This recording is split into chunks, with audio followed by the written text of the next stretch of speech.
Girl finds 700-year-old coin. Years later, cops decide to arrest her.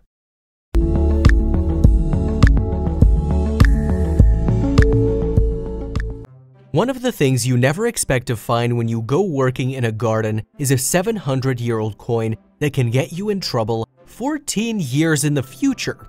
And yet fate decided that this was exactly what had to happen to a little girl of only 9 years old. Kate Harding, a British citizen who is the protagonist of this story, had decided to go help her mother with some labor in the garden when she was only 9 years old. It was at that time that during work, the little girl found what seemed to be an old silver coin.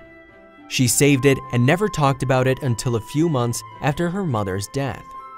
Harding, 23 years old at this time, approached museum experts trying to get an understanding of the history behind the coin she found when she was just a little kid. It turned out the item wasn't exactly a coin, but something similar, a pied-four to be more precise. And even though many people could argue that the look of a pied-four is very similar to the look of a coin, there is a difference between them. A pied-four is generally thicker and weighs approximately twice that of a coin. Plus, it's also believed that such an item was never used as a currency. But if pied-fours weren't used as a currency, how were they used? Well, it is believed they were used as guides for mint workers and reckoning counters for officials. However, the particular pied-four young Kate Harding showed to museum experts was a representative object marking Charles IV's ascension to the French throne in 1322. For this reason, Miss Harding was requested to inform a local forensic about the ancient treasure. This way, after a proper examination, the museum would be able to buy the item and everyone would be happy. But after a couple of weeks, Harding decided not to do that and continued on with her life.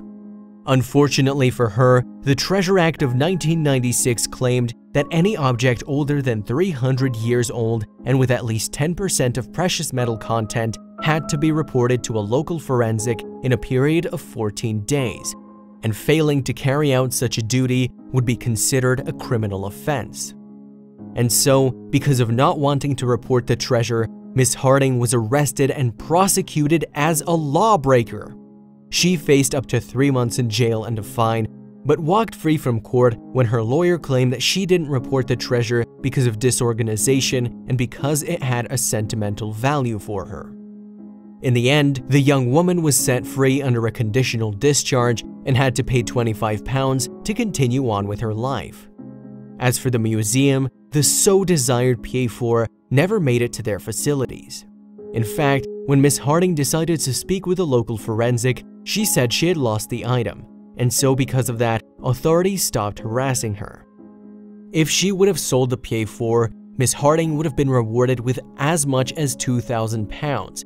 But as far as we know, she probably still keeps it as it is of great sentimental value for her.